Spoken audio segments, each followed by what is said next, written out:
All right, we are starting soon.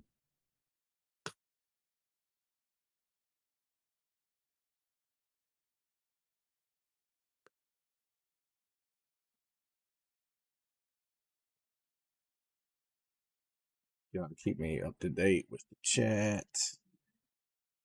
It is hard to see, and it don't look right, but that's okay.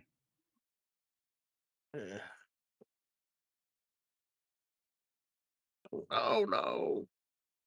It may not have the intro video and stuff, so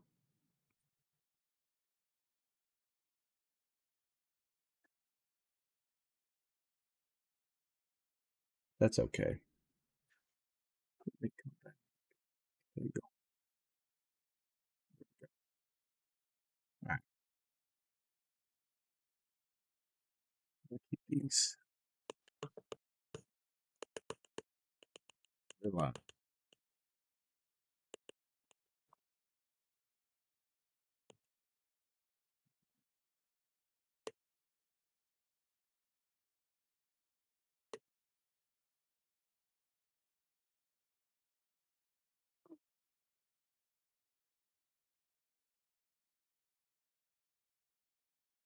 Does anybody else's TikTok look jacked up or just mine? It's probably I'm working on it, Jordan. Oh no! It wasn't not the video. It was like where it says type in the comment bar at the bottom.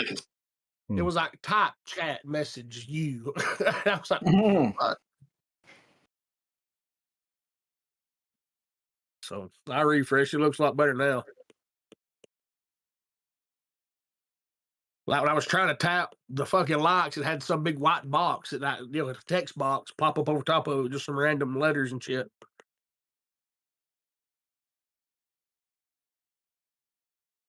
Can you not mute us from where you're at, Brendan? Can now.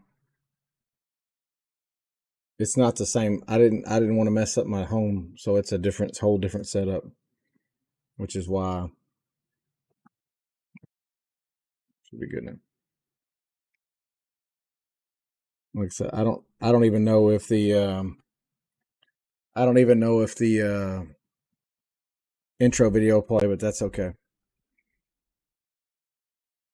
Get my notes pulled up here.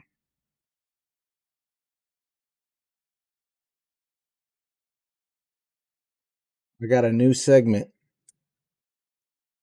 Well, it's not a new segment, but AI came up with a good title for a segment.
All right.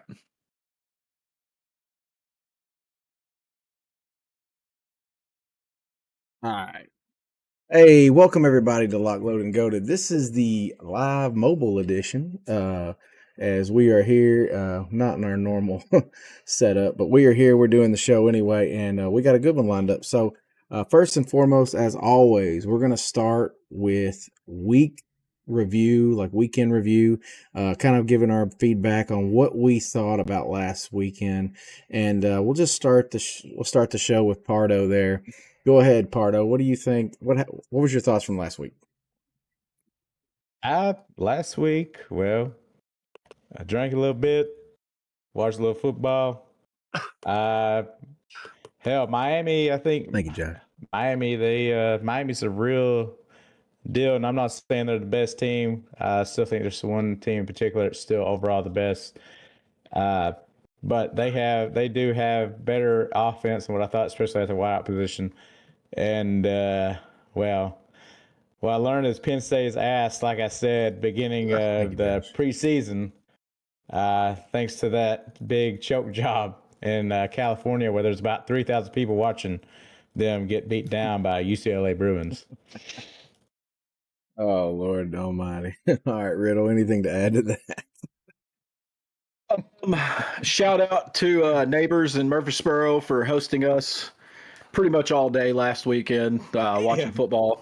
It hurts from sitting. Yeah. What I learned were records are meant to be broken. Shout out Western Carolina's quarterback Taron Dickens absolutely shattered the NCAA record for consecutive completions with 46 straight against Wofford in a 23-21 win. That previous record was 29, so he destroyed that one. He also said 49. It was 49 straight. Was it 49 straight? 49 for 49. Oh, he finished the game 53 of 56 for 378. Was it? Yeah, and then he also set the FCS record for completion percentage in a game with 94.6%.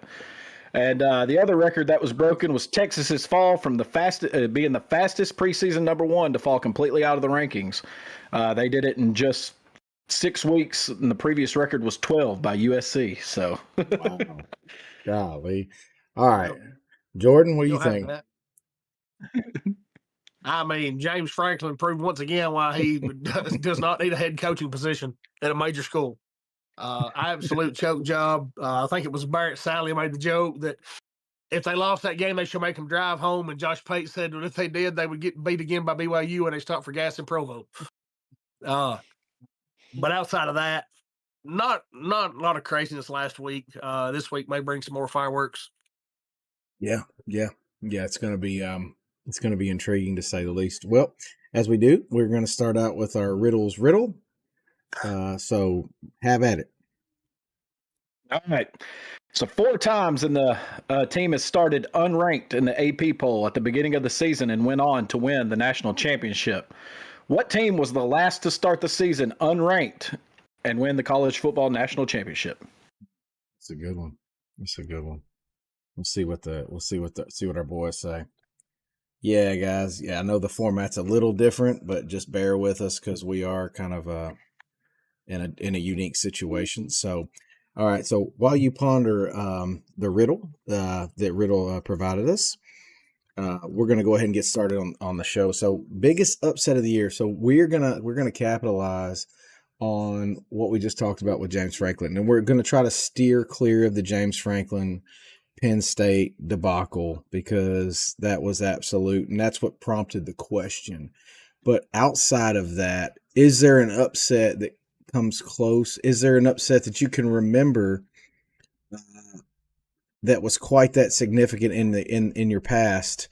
And there's one that comes to mind, but I'll start with you, Jeff. Yep. I'll start with you. Any upset this season that you imagined that, on the same level, not as big as the UCLA Penn State, but on the same level this season?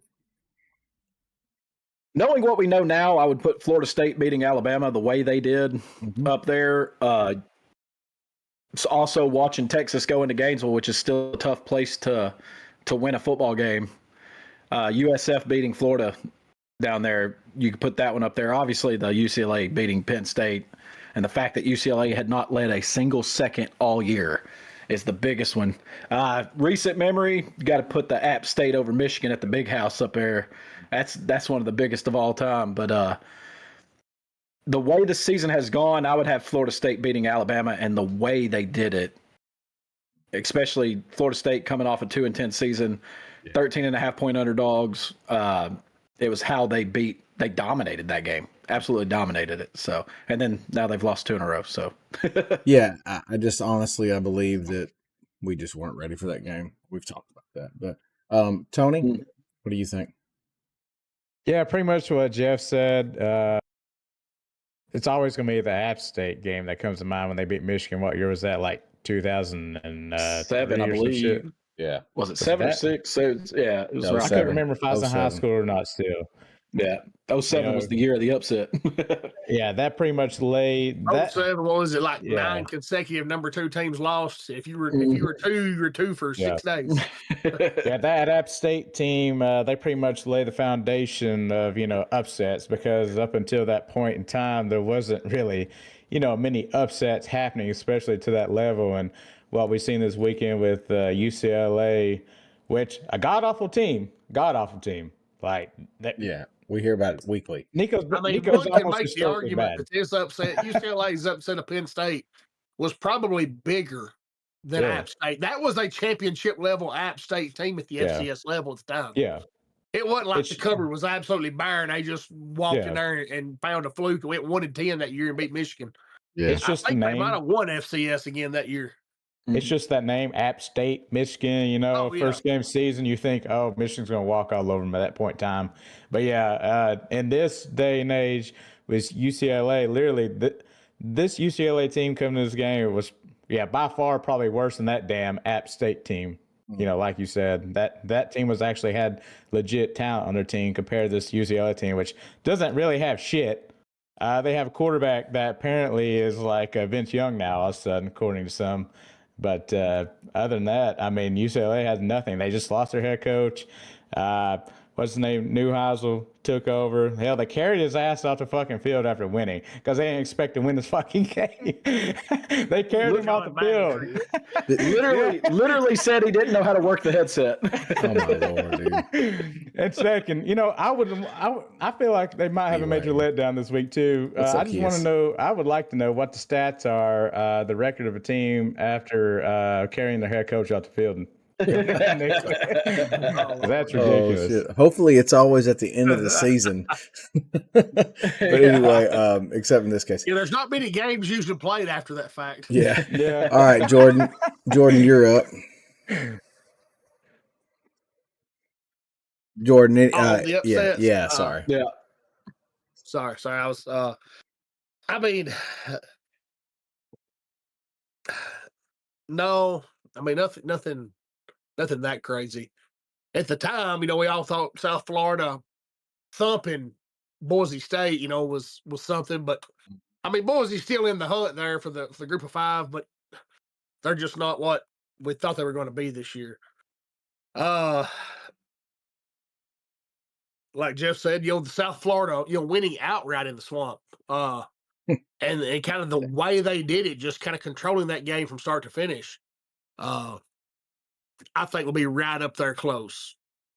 I appreciate the Florida State, they beat Alabama, but I believe the South Florida, to me, gets the nod. Cody Joe has a good one too. Jim Harbaugh, when he was at Stanford, when they beat USC as a 41-point underdog. That was a huge one. I remember that. I'll add, and this is just in light of recent events, but I would say Vanderbilt beating Alabama last year was probably on the same plane. I mean, that was heard around all of football, and it started Tony Pavia mania, and Tony now has a new nickname. That has ended. No, Nico, Nico's ended, and Diego Pavia's ended. Now we have Tony Pavia. I own them motherfuckers. It can be Tony Nico or Tony Pavia. There's nothing you can say that's gonna gaslight me. They ass. I mean, that's just a fact. Shit. All right. Well, you're not wrong. All right. So, okay. So that was good there. So next thing we want to talk about was Arch Manning, because we've kind of alluded to that.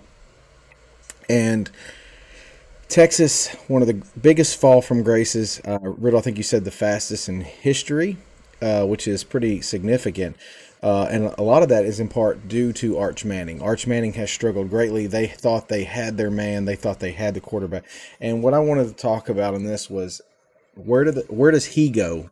Where does that kid go from here? Obviously, he's going to have to come back. There's no way he's going pro. Can he be saved? And can you think of anyone in the history that you guys can remember that have had this kind of fall from grace like he has? We'll start with Jordan on this one and work our way. I'll be honest with you. I think the kid's just fine. I mean, he's a freshman. He's learning what big time ball is all about. Obviously, he played high school at Isidore Newman there in Louisiana.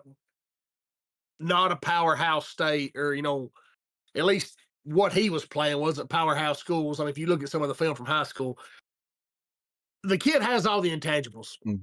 And I think, for my money, I think he'll be just fine. It's going to take him a little time.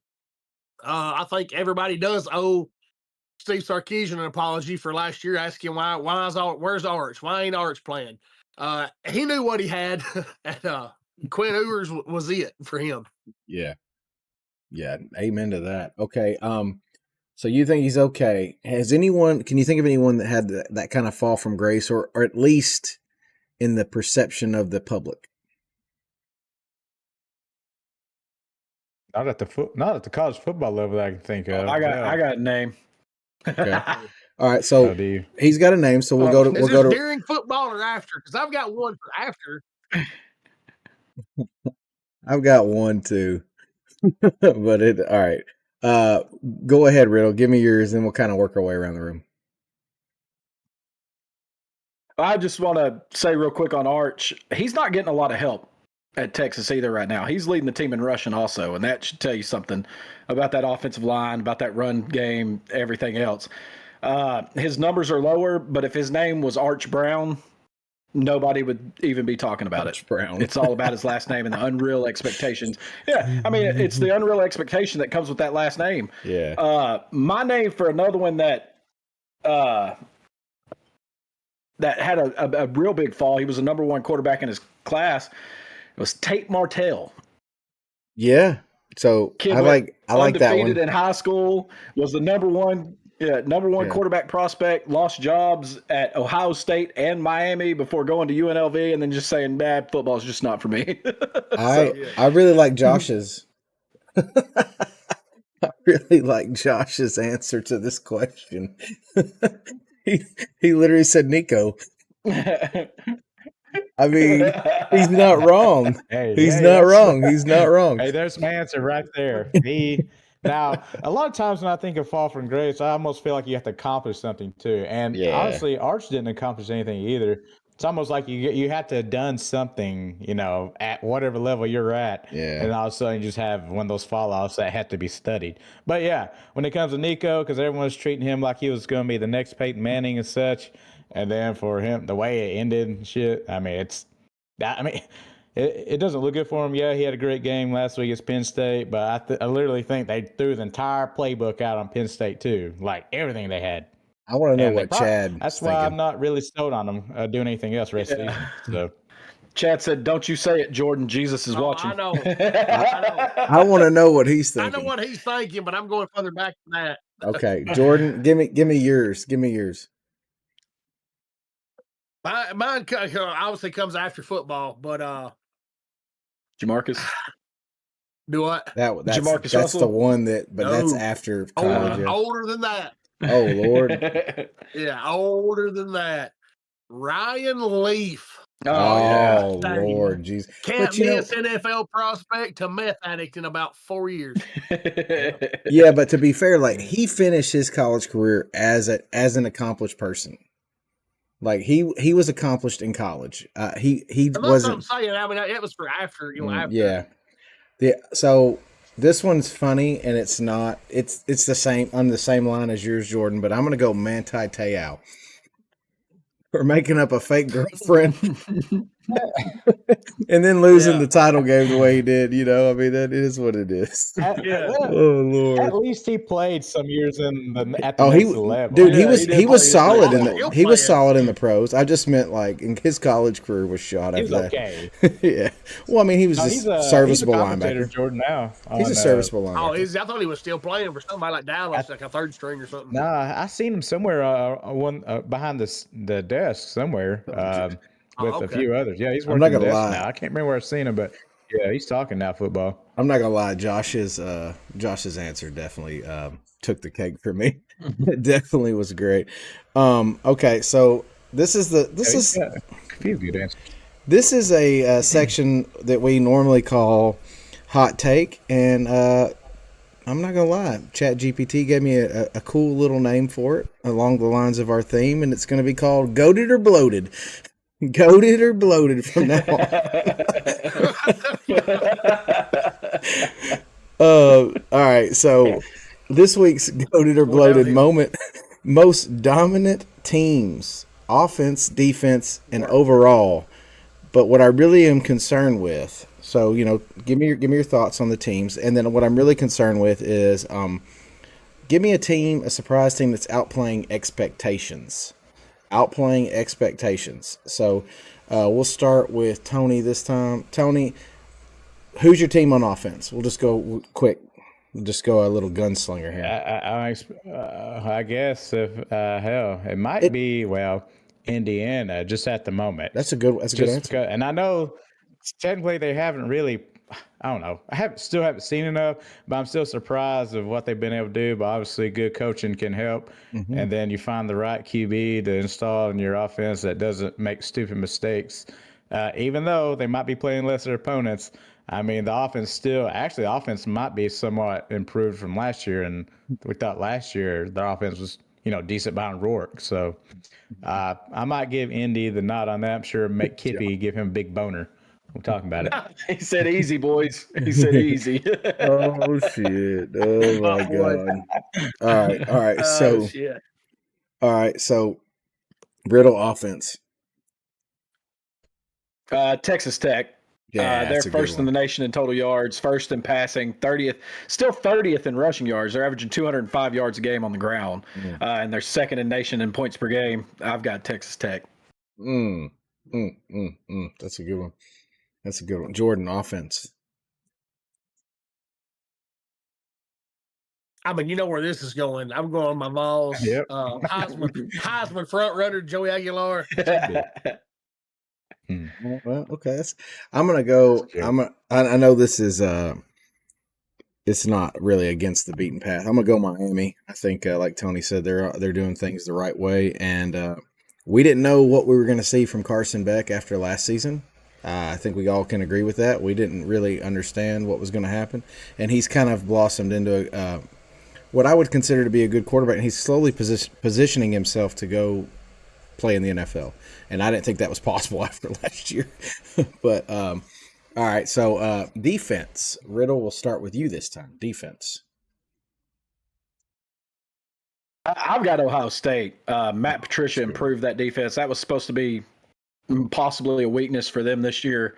They're third in the nation in total yards. Only 124 yards allowed against the pass, 91 against the runs. They're first in points allowed, 5 per game. No team has scored double digits on them. They're second and third down defense. They're first in red zone defense. They've only had teams have 8 red zone attempts against them all year. I got Ohio State. That's a good one. Jordan. Yeah, I mean, that's what I had was Ohio State. Yeah. I'm not running off the same numbers, but that's what he's done to a unit that was a strong suit for them last year after losing what they lost. I mean, it's been an unbelievable job. Yeah, I mean, I the stats are my thing anyway. I could have went Ohio State, but Tony, you're up. Yeah, I was going to say Ohio State also add on to little stat boy stats. Second best third down defense and number one red zone defense. I don't believe they have given up a red zone touchdown this season. So I mean, that's only allowed 8 trips into the red zone this year. Yeah. So yeah, I think you got to go Ohio State by default. Yeah, I mean 100%. Like I don't want to go Ohio State, so because I don't want to be them the same. Ohio State's clearly the best defense in the country. I'll go Miami. They played really good on defense, and I didn't like how they finished the game this past Saturday, but I think Ruben Bain is absolutely, I mean, just one of the playmakers in college football right now. I don't know about him being on a Heisman list, but I do think he's one of the best defensive players. He's doing good. And like I said, I do think Ohio State is the best defense, and I'm not. I just didn't want to pick something. So, all right. And then one surprise team that's outplaying everyone's expectations that, I don't know, just kind of off the beaten path, off the radar there. Jordan, you're up.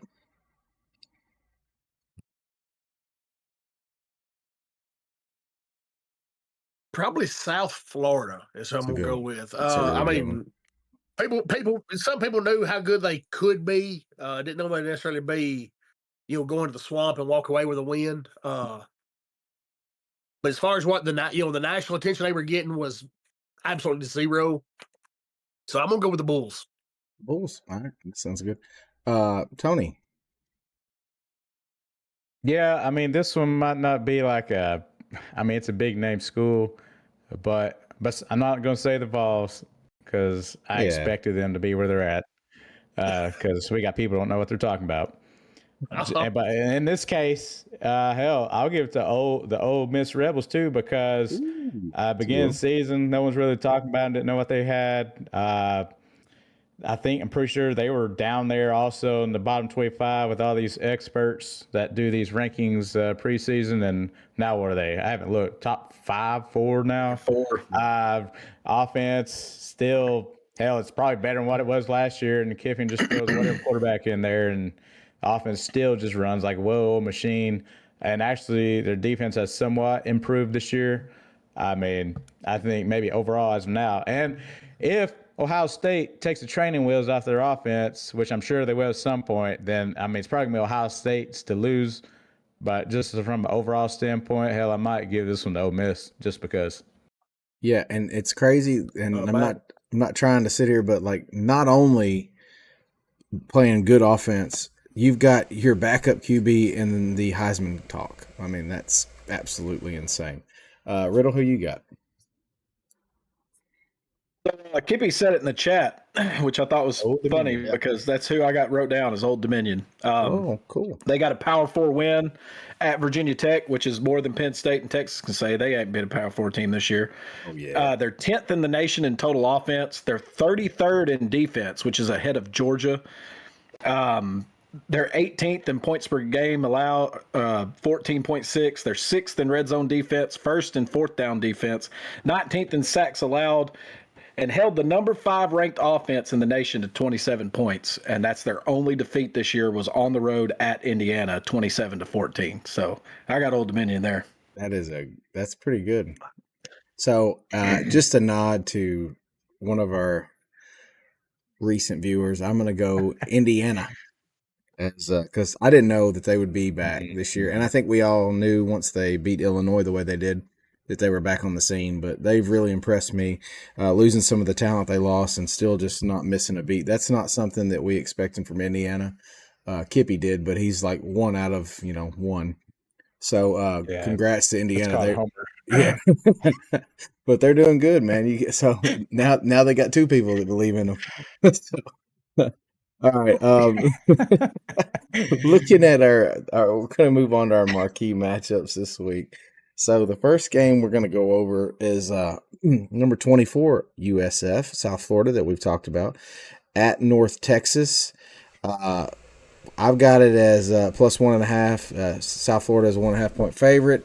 We're going to start with Tony and just work our way across and go. Yeah, hell, both these teams get love the last 2 years, especially North Texas. They win people a lot of money, apparently, when it comes to spreads. 2 top teams, high-tempo offenses, probably going to be a high-scoring game. This could be a slip-up game for South Florida, and I know y'all going to go by recency bias, cool, whatever, but I got to make up some ground here.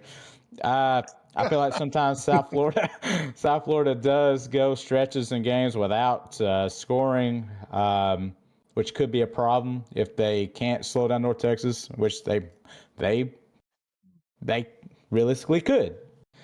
But that's why they play the game. So I think it's a Friday night game, and could be the game of the year in this conference. So hell, give me North Texas at 1.5.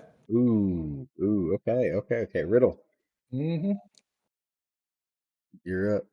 I was writing that down. The Bulls are back in the rankings. Alex Golish still continues to be one of the hottest names coming out of the group of 5 for a potential filler of a vacancy. North Texas is 5-0, and they beat the piss out of who will probably be the Pac-2 champion this year, Washington State. They're currently third in the American Conference behind undefeated Navy and Memphis. Their freshman quarterback, Drew Mastemaker, is having a really good year, and he's not getting talked about because he's playing in a Group of 6 school. But he's got 1,247 yards passing, 11 touchdowns. He's got 13 total, no turnovers. This game is going to have huge implications in the American Conference and could potentially have huge implications on who's going to be that Group of 6 representative in the playoffs. So with that being said, I think USF has been more tested this year. They've faced better competition. They've faced better talent. And I still like Alex Golesh as a coach, so I'm taking USF plus 1.5. Jordan. Well, I thought you had USF minus 1.5. Yeah. I think North Texas is the favorite. Yeah, No. I thought South Florida's favorite. Okay, then Plus 1.5. Minus 1.5, yeah. Yeah. Still take USF. All right. Yeah. That's me. I'm going, I mean, Go ahead, I like this North Texas team. I think South Florida's just a little bit better. I'm going to go with the better team and the better coach. And Alex Golesh, give me South Florida minus 1.5. Yeah, I didn't have this one written down, but when Tony made his pick, I knew exactly where I wanted to go, and that was far away from him. So, but if I knew nothing else, I know that Alex Golesh is a good coach. I mean, if I knew nothing else about these teams, I know that much. And they've been there, and they've already been in some big games and some marquee moments, and they delivered. So I'm going USF. Riddle, I didn't write down that game that we wanted to add. Go ahead. What was that game we wanted to add? Thank you, Josh. The Red River, Oklahoma, Texas. Do you have the spread for it? Can you look it up while we? I got it. Okay, go ahead. 1.5. Texas is actually the favorite by 1.5.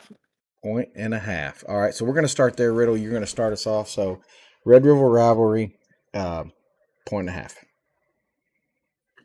A week ago, this would have been a top 10 matchup. And then things happen. Been some reports that Mateer is going to try to play. They don't really know yet. Be interesting to see what happens. But Oklahoma is first in the nation in total defense. They're second against the pass, fifth against the run. They're first and third down percentage in defensively, and second in points per game allowed. With Texas's offensive struggles, I don't see there's any way that they win this football game. So I've got Oklahoma plus the 1.5. Okay, that sounds good. Jordan. Yeah, this line is absolutely disrespectful to Oklahoma. I'm taking the Sooners plus 1.5. Arch Manning struggled last week against Florida. He's going to struggle again this week against Brent Venables' defense. I think Sooners win this rivalry big. Okay. All right. Tony, with Mateer out, what's your confidence level? Yeah, I know he's trying to play. I know he's trying to play. Hell, if he plays, they'll probably still win. I just don't think it's going to get any better for Texas anytime soon. Trying to figure out how to run this offense, get anything going against Oklahoma defense. That spread was crazy, and I don't care if Mateer is out.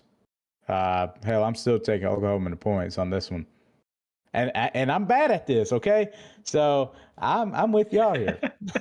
Yeah, I'm bad at this. I'm gonna go with Venables' defense. Texas has not shown me anything, and then knowing our luck, this will be the week that Texas shows up and shows out. But I mean, at least we're all in Oklahoma, so we'll lose it together. We'll take the ass beating if it happens. But in all seriousness, it's it is very, very hard to go against Venables' defense. So, okay, so that's pretty easy then. So moving on, this is the Ohio State University at Illinois, 14.5 point favorites. We'll just go down the list here. We're going to start with Jordan on this one. Yeah, Illinois is plus 14.5. Big number. That half's a bad number. I think at home, still don't know exactly what Ohio State has in Julian saying. We'll find out more about that this weekend. Again, like I thought they would against Indiana. They didn't, but Brett Bielema is going to try to run the ball, try to shorten the game. So that's a big number to cover. Give me the fighting line out plus 14.5. Fighting the line out. Tony. Yeah. Hell, I'm just gonna say it. Ohio State all day in the cover on this one. Just better overall team.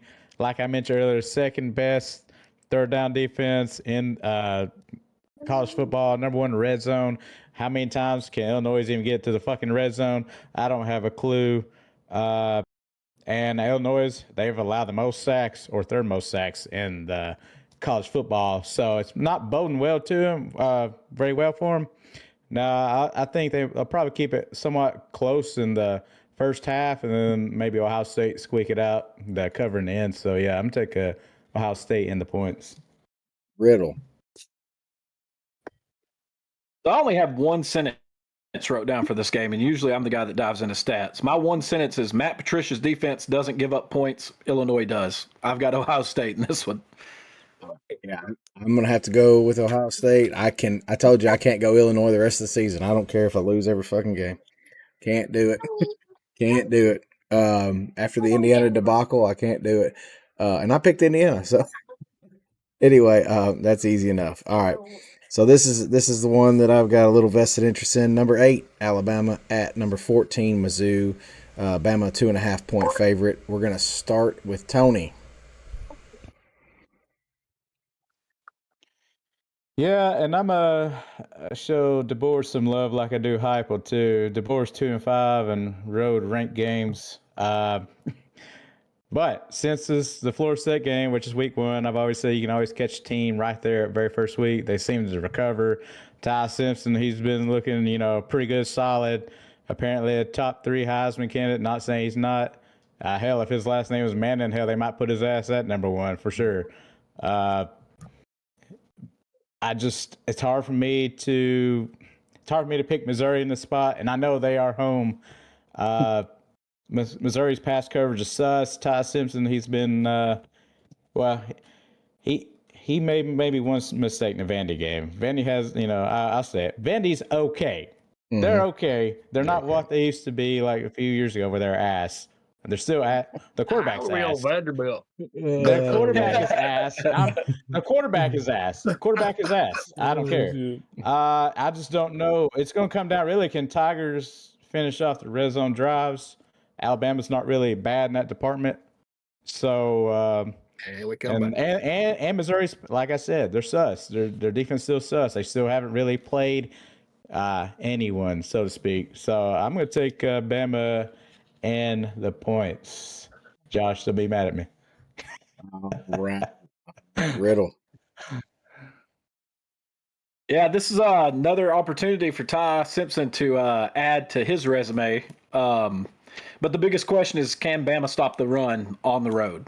They gave up 230 yards and 4 touchdowns at Florida State, 227 yards and 2 touchdowns at Georgia. And Missouri has a hell of a running back. Ahmad Hardy is 103 carries, 730 yards, 9 touchdowns. He's averaging 7.1 yards per carry. And they could have a tough time slowing him down with the way Bama's defense is against the run. Missouri's defense doesn't get enough credit. They're third in the nation in rushing per game, or their offense is third in the nation in rushing per game. They're number 2 overall defense. They're first against the run, 10th against the pass. And I mean, I think this game is going to be close, but Missouri is Missouri, and playing at Missouri is not like playing anywhere else in the SEC. Yep. I've got Alabama minus 2.5 in this one. He said TikTok keeps freezing. Yeah, it's the internet, guys. We're kind of limited on our. Yeah, we're limited on our resources because we're on the road. So. Jordan, you're up. Yeah, Alabama's known struggle stopping the run. You can make the argument that Ahmad Hardy is one of the best backs in the country this year. If Alabama tries to stack the box top him, I think Bo Pribula will have a big day. Give me the Tigers at home to extend to one of the nation's longest home winning streaks. Tigers plus 2.5. Bo Pribula. Well, I'm seeing Alabama a trend here, and I don't like it. I'm with Tony on a bunch of these. Alabama hasn't allowed a 200-yard passer all season. DeBoer is 7-1 in his last 8 ranked football games. I don't think there's any debate on where I'm going. So 2.5 is pretty. He does get up for the games that matter. The games he's supposed to win, he does. Florida State wasn't ranked. People forget that Florida State wasn't ranked, and it was just like Vandy last year, just like Oklahoma. I don't know what happens. It's mental. That's what I'm saying. He gets up for the games, for the big games. Anyway, apologize for TikTok freezing, guys. In between. I do apologize for TikTok freezing. Like I said, the connection was very poor. We didn't even know if we'd be able to do the show. So, okay, so I got Bama there. And then moving on to Riddle's boys. Number 10, Georgia. Thanks, Steve, for the follow. At Auburn. Georgia's 3.5-point favorite. That's when we got it down. So, Riddle, we'll start with you. This is the 130th meeting all time in the Deep South's oldest rivalry. It's plain and simple. Georgia's got to get off to a better start defensively. They can't keep putting themselves in holes and trying to climb out of it. It's not a winning recipe. You're going to get beat putting yourself in those situations. The big stats for this one is Auburn ranks dead last, 134th in the nation in sacks allowed. The only problem is Georgia ranks 108th in sacks.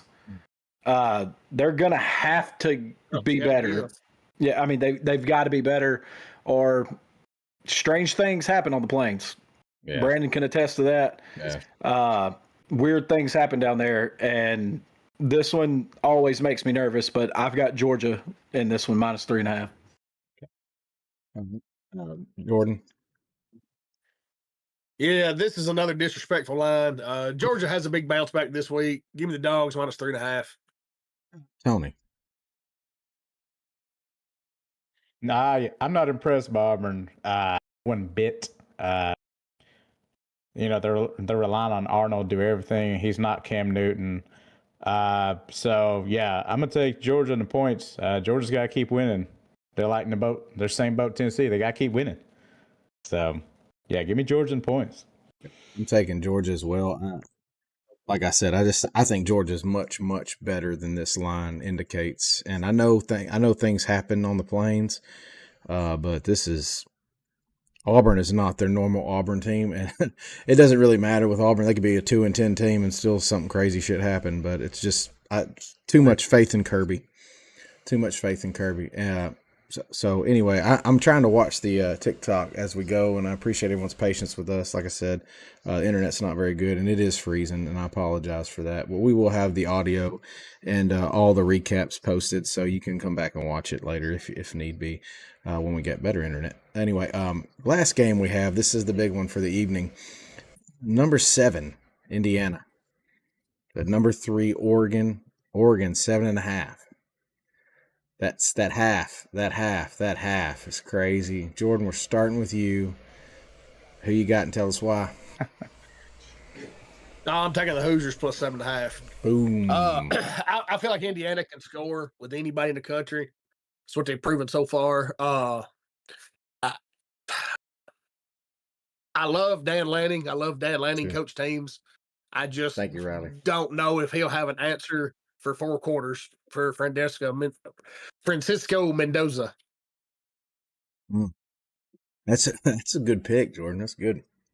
So you going outright, or are you going to go the points? Which, I mean, it doesn't matter. You get the win no matter what. I'm just curious what your thoughts. Yeah, no, I'm taking. I don't know that Indiana wins this game outright in Eugene, but I think they make it closer than the experts think.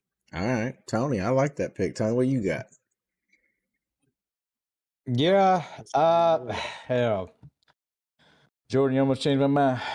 Almost changed my mind, almost. Dude. But almost, I just can't do it. I can't do it. Last year, I know it's a different team and all that shit. It just brings us back to the Ohio State Michigan games where I thought Indiana was going to at least put up a fight, and they really didn't. Well, actually, they struggled against Michigan, a bad Michigan team. But that's history. But like I said, Cignetti has struggled as a coach against powerhouse teams. Mendoza, I like Mendoza. He's been really good. I just don't know if he's going to have enough against Oregon.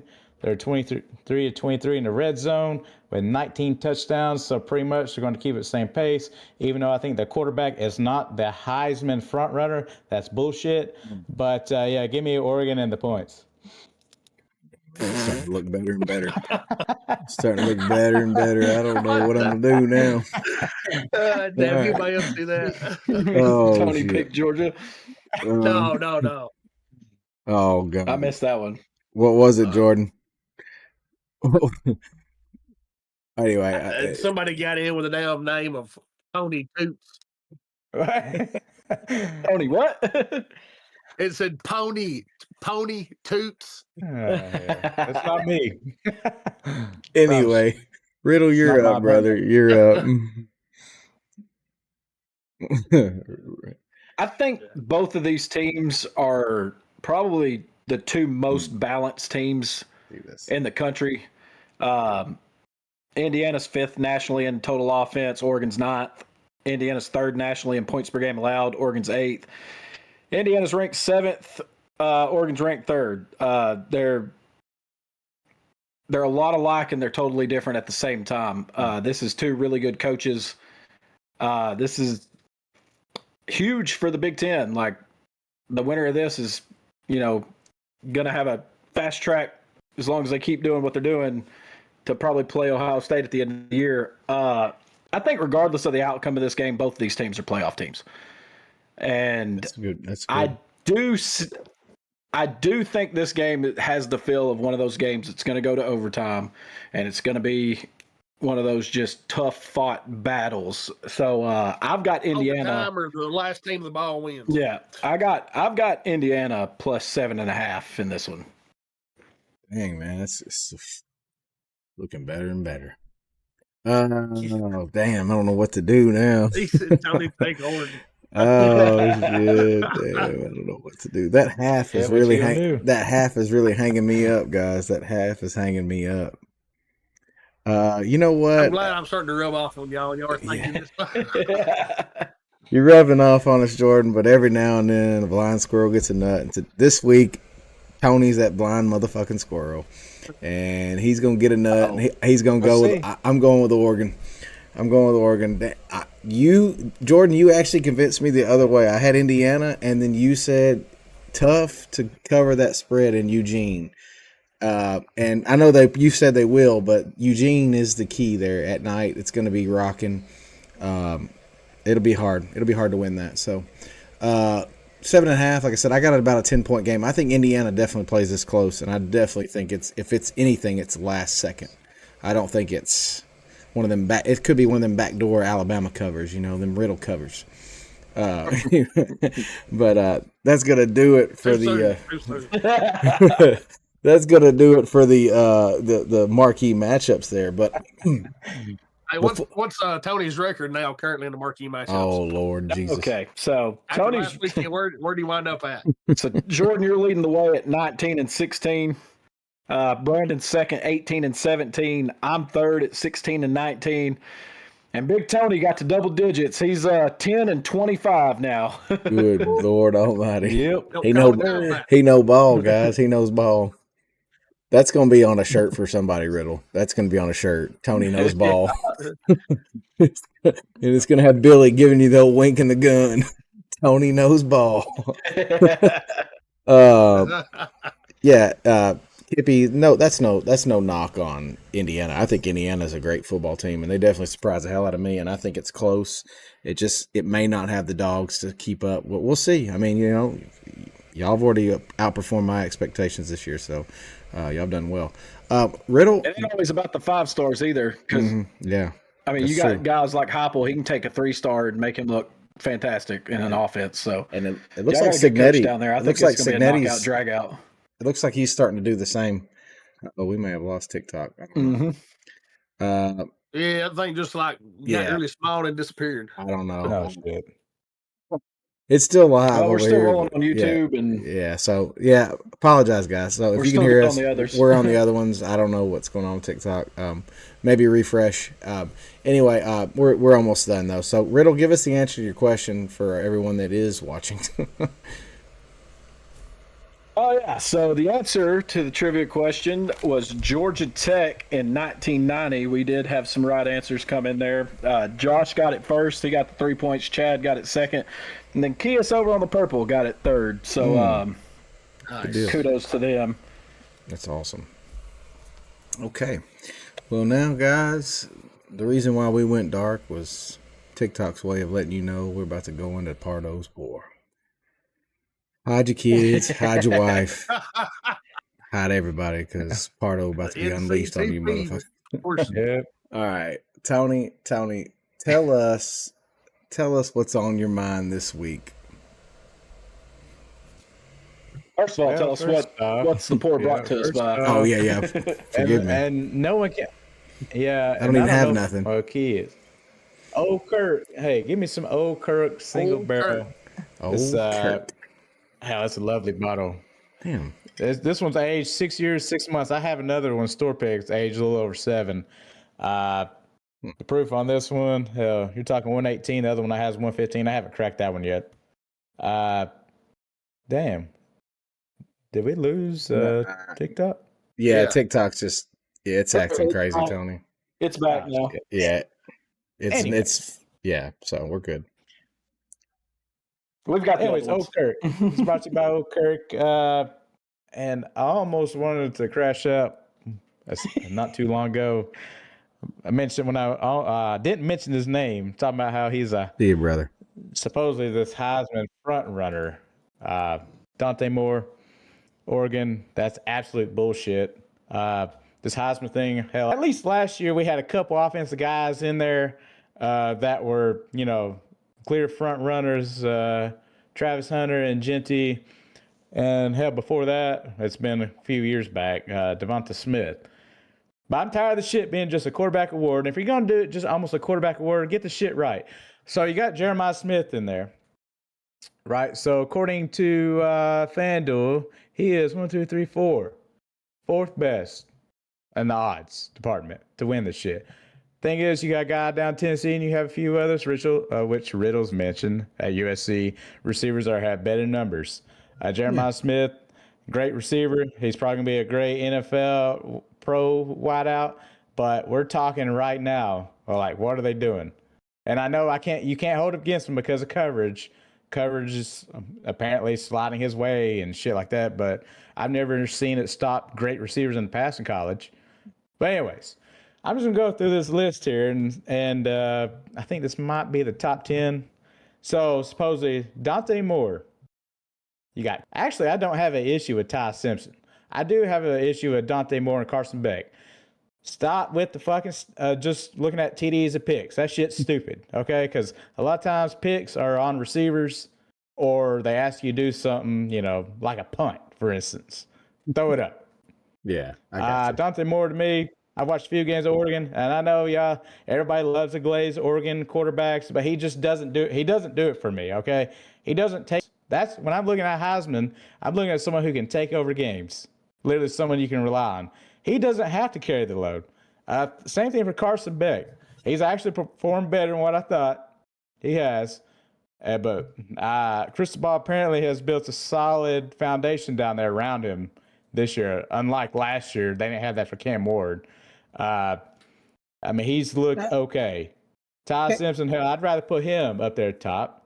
Yeah. Hell, even though Jeremiah Smith isn't doing really jack squat compared to maybe a couple other wide receivers, I'd still put his ass up there top 2. Mateer, no, I'm not doing it. I'm not doing Mateer. I know he started off hot. You've already missed 2 games. Give me Fernando Mendoza. Julian Sand, hell, he's even above Joey Aguilar, which is bullshit. But I did mention if Ohio State maybe takes off the training wheels and let him do his thing, sling it a little more, then maybe we can start talking. Until then, Julian Sand should not be shit. He's a good young quarterback, but he's not a fucking Heisman frontrunner. That's crazy. Trinidad Chambliss, I'll give that because he's been balling pretty much since he took that job over. But the disrespect to fucking Joey Aguilar. Stop looking at the interception. He threw 5 fucking interceptions, and 3 of them for sure wasn't his fucking fault. And people are going to look at that shit. That's fucking stupid. I can't believe he's not top 10. Because you go look. I cannot believe it. It's fucking stupid. I can't believe it's dumb it. as fuck. That's honestly. why this shit, and I told y'all, this Heisman shit is like the who's going to be the fucking prom king and queen bullshit. That's how the shit is. So get these fucking stats out here. I don't want to hear how many oh, well, he threw 5 or Dante Moore or something like who gives a fuck? Who gives a fuck? Because honestly, if Tennessee didn't have fucking Joey Aguilar, I'll be honest, hell, we might be a 500 team, maybe. I think at best. I think Dazzle Brazzle's better. This defense is fucking mid. Who? Dazzle Brazzle. I think he's got a better shot of Heisman than right now. I'm just talking about stats right now. I know what you're talking about, and he should be mentioned. Brazzle ain't even the front runner for the fucking Biletnikoff. Right, I know, but I'm saying like if you looked at just numbers and we were talking about justifiable, I think Brazzle's numbers are. I mean, he's pretty much half of Aguilar's. he's half of everything Brazzle's done. I'm not saying he's not. I'm just saying, hell, they don't even have him in. I mean, he's not even the down favorite for Biletnikoff right now. I can't believe Joey is not in the top 10. I can't believe it. So I'll just say that. Dazzle's not on this fucking list. I'm looking at. That just tells you how much they hate Tennessee. It's crazy. I know exactly. You know, a story like Joey Aguilar anywhere else, and ESPN is pimping the shit out of it. Oh, you got Drew Aller, San Francisco Community College. They're gobbling the nuts of anybody else. Drew Aller at a plus 25,000. Okay, you got fucking Drew Aller as a plus 25,000. And Dazzle is fucking nowhere. Get the fuck out of here. I'm so tired of this shit. Is Ahmad Hardy on that list? Yeah, he's on there somewhere. I think so. I think he's 4th or 5th. Yeah, he's a little bit further down because after Joey, you got Marcel Reed, C.J. Carr at Notre Dame, Gunnar Stockton, Sam Levitt. No, get him out of here. Bro Pribolo, which he could maybe move out. Depends on what he does down stretch. Jaden Maeva. I'm not really sold on him at USC. I mean, I'm just not. I can't get on board with him. I feel like USC is just Lincoln Riley can run a great offense or whatever, inflated fucking stats, kind of like LeBron James NBA, inflated fucking stats. And then, and then you got Ahmad Hardy.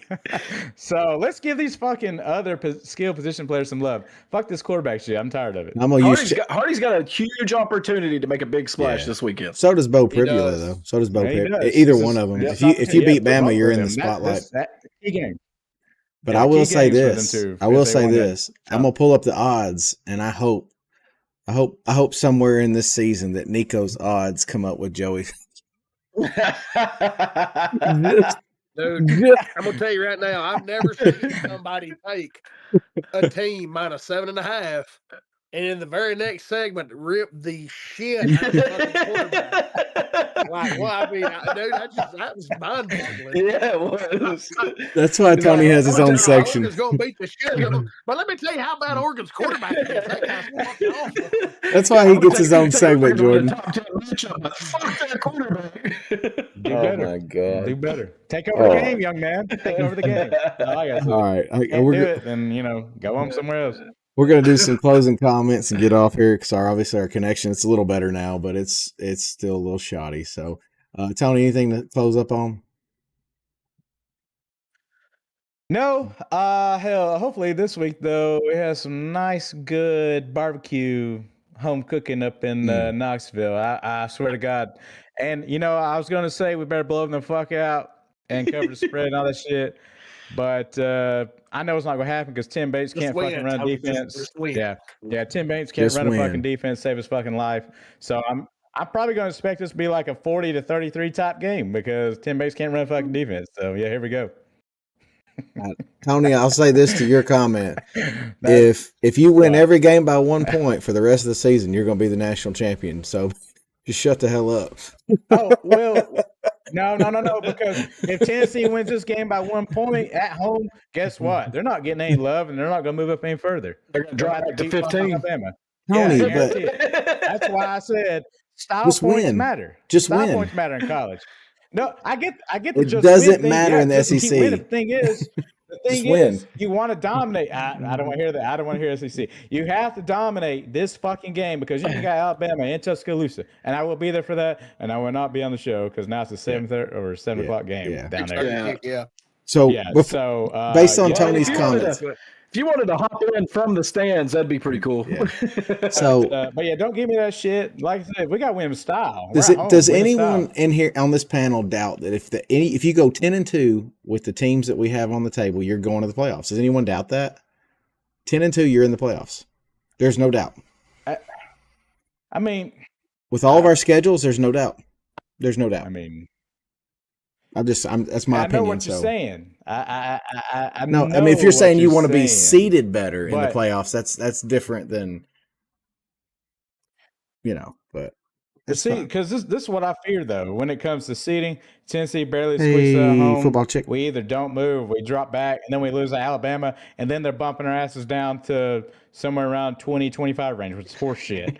So, yeah, that's exactly what I'm talking about. Like, they need to go fucking dominate this fucking game Saturday, blow them the fuck out, get it over with fucking third quarter. Yeah. And then they'll either move us up or they won't drop us. Yeah. That number doesn't matter. Anyway, oh my God! I know it doesn't. It matters for positioning, though. It matters for positioning in the fucking playoffs. Like we're on the fucking fringe. I'll agree. That's what I'm saying. I know winning matters. Winning is everything Riddle, when it comes to this shit. Do you have any win home? You got to take over. Go ahead. I'm done. Shout out to Josh and Dees.